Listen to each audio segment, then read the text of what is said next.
বিসমিল্লাহির রহমানির রহিম। আসসালামু আলাইকুম। জুম্মা মুবারক। আজকে ভারতীয় ষড়যন্ত্র নিয়ে দুটো কথা বলবো। বাংলাদেশ আজ এক চরম ক্রান্তি লগ্নে দাঁড়িয়ে। আমাদের প্রাণপ্রিয় জন্মভূমি বাংলাদেশকে ঘিরে আজ যে ভয়াবহ ভূ রাজনৈতিক মরণ ফাঁদ পাতা হয়েছে, তার মূলে রয়েছে আমাদের প্রতিবেশী রাষ্ট্র ভারতের পৃষ্ঠপোষকতায় চলমান উগ্র হিন্দুত্ববাদ। তাদের এই হিন্দুত্ববাদ আজ আর শুধু তাদের অভ্যন্তরীণ সংখ্যালঘু মুসলমান আর খ্রিস্টানদের নির্যাতনের মধ্যে সীমাবদ্ধ নেই, বরং এটা এখন এক আঞ্চলিক আধিপত্যবাদ আর সর্বগ্রাসী সম্প্রসারণবাদী এক বিষ বৃক্ষে পরিণত হয়েছে। ভারতের সংবিধানে তথাকথিত ধর্মনিরপেক্ষতার বুলি থাকলেও 2014 সালে বিজেপি আরএসএস ক্ষমতায় আসার পর থেকে সেই খোলস চূর্ণবিচূর্ণ হয়ে গেছে। দেশটি আজ প্রকাশ্য এক হিন্দু রাষ্ট্রে পরিণত হয়েছে, যেটা উগ্র হিন্দু রাষ্ট্র। এটি কেবল আমাদের কথা নয়, খোদ মার্কিন কমিশনের, যে কমিশনটার নাম হচ্ছে US commission on international religious freedom, সংক্ষেপে যাকে বলা হয় ইউএসসিআইআরএফ, সেই কমিশনের রিপোর্টে ভারতকে বারবার কান্ট্রি অফ পার্টিকুলার কনসার্ন বা বিশেষ উদ্বেগজনক দেশ হিসেবে চিহ্নিত করা হয়েছে। আজ ভারতে মুসলমান, খ্রিস্টান আর দলিতদের রক্ত দিয়ে রাজপথ রঞ্জিত হচ্ছে, এটা আমরা সবাই জানি, সারা বিশ্ব জানে। আপনারা অনেকেই হয়তো তাদের ঘৃণ্য লাভ জিহাদ নামক কুৎসিত আইনের কথাও জানেন। এটা হলো ভারতের হিন্দুত্ববাদী গোষ্ঠীগুলোর প্রচারিত একটা কনস্পিরেসি থিওরি বা ষড়যন্ত্র তত্ত্ব। এই তত্ত্ব অনুসারে ভারতে নাকি মুসলমান যুবকরা হিন্দু বা অন্যান্য অমুসলিম নারীদেরকে প্রেমের ফাঁদে ফেলে বিয়ে করে পরে জোর করে তাদের ইসলাম ধর্মে কনভার্ট করে। তারা এটাকে একটা সংগঠিত আন্তর্জাতিক ষড়যন্ত্র হিসেবেই দেখে এবং প্রচার করে যে এভাবেই নাকি ভারতে হিন্দু জনসংখ্যা কমিয়ে মুসলিম জনসংখ্যা বাড়ানো হচ্ছে। এই ধারণাটি 2009 সালের দিকে কেরালা ও কর্ণাটক রাজ্যে বিশেষভাবে প্রচার শুরু হয়েছিল। এবং কে শুরু করেছিল? এটা শুরু করেছিল হিন্দু জাগরণী সংস্থা। যদিও অনেক আগেই এইটা একটা ইসলামোফোবিক ষড়যন্ত্র তত্ত্ব হিসেবে প্রমাণিত হয়েছে। ভারত সরকারের কেন্দ্রীয় সংস্থা এনআইএ সহ বিভিন্ন স্বাধীন তদন্তে এই লাভ জিহাদ ষড়যন্ত্রের কোনো সত্যতা বা প্রমাণ পাওয়া যায়নি। তদুপরি ভারতের কিছু রাজ্য, যেমন উত্তরপ্রদেশ এবং মধ্যপ্রদেশে বিজেপি সরকারগুলো অলরেডি এই কনস্পিরেসি থিওরির ভিত্তিতেই ধর্মান্তর বিরোধী আইন করে ফেলেছে, যাকে কমনলি সারা বিশ্ব লাভ জিহাদ আইন বলে জানে। এছাড়াও মুসলমানদের ওয়াকফ সম্পত্তি দখলের ষড়যন্ত্র আর গরু রক্ষার নামে নিরীহ মুসলমানদেরকে লিঞ্চিং করে পিটিয়ে মারার উৎসব চলছে সারা ভারতে। 2002 সালের গুজরাট দাঙ্গার সেই কসাইখানা থেকে শুরু করে আজকের মসজিদ ভাঙা ও বুলডোজার নীতি, এই সবই রাষ্ট্রীয় মদতপুষ্ট সুপরিকল্পিত জাতিগত নিধনের আশঙ্কা এবং অংশ। ভারতের মাটি আজ সংখ্যালঘুদের জন্য এক জীবন্ত জাহান্নাম।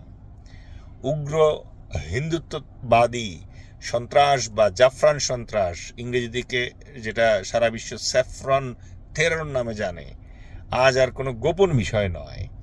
2007 সালের সমঝোতা এক্সপ্রেসে বোমা হামলা, মক্কা মসজিদে বিস্ফোরণ, অজমের দরগা ও মালেগাঁও হামলায় রাষ্ট্রীয় স্বয়ংসেবক সংস্থা বা কুখ্যাত আরএসএস এবং অভিনব ভারতের মতো জঙ্গি সংগঠনগুলোর সরাসরি সম্পৃক্ততার প্রমাণ ভারতীয় গোয়েন্দাদের তদন্তেই উঠে এসেছে।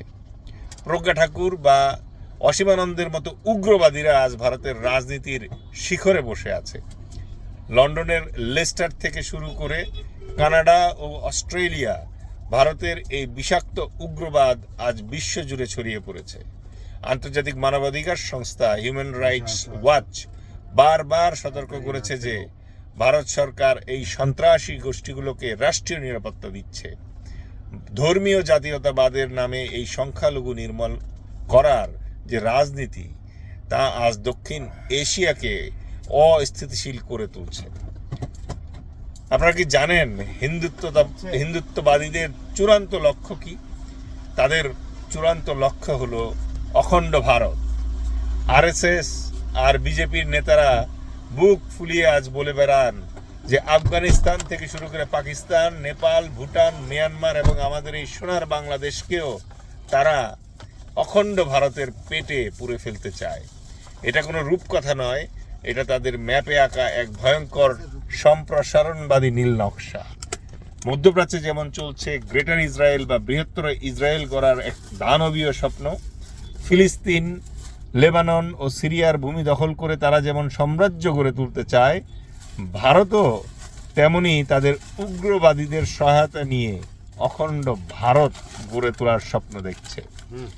এই দুই মতাদর্শের মধ্যে রয়েছে এক অবিশ্বাস্য মিল। একদিকে আছে হিন্দুত্ববাদ, অন্যদিকে ধর্মীয় জাহানবাদ। আছে পবিত্র ভূমির কাল্পনিক ইতিহাসের দোহাই দিয়ে অন্যের ভূখণ্ড দখলের মহোৎসব। ভারত আর ইসরায়েল উভয় পক্ষই মুসলমানদের দ্বিতীয় শ্রেণীর নাগরিক ভাবে এবং তাদের নিশ্চিহ্ন করতে মরিয়া। সেই ভারত আজ ইসরায়েলের সবচেয়ে বড় অস্ত্র আর সার্ভেলেন্স প্রযুক্তির ক্রেতা। গাজায় যে ড্রোন ও প্রযুক্তি দিয়ে শিশু হত্যা করা হচ্ছে, সেই একই প্রযুক্তি ভারত ব্যবহার করছে কাশ্মীর আর বাংলাদেশের সীমান্ত এলাকায়। আমরা শান্তিপ্রিয় জাতি, কিন্তু আমরা ভীরু নই।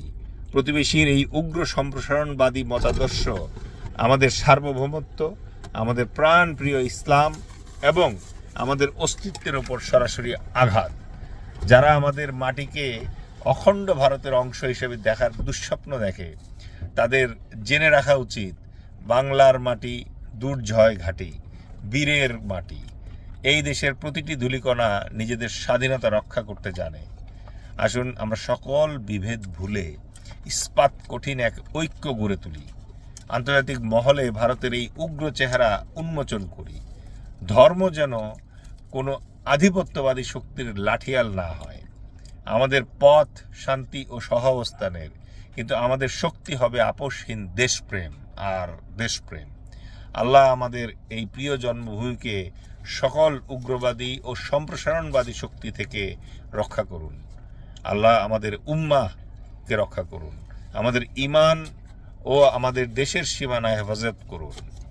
ইনসাফ জিন্দাবাদ, জনতার দল জিন্দাবাদ, বাংলাদেশ জিন্দাবাদ। জুম্মা মুবারক।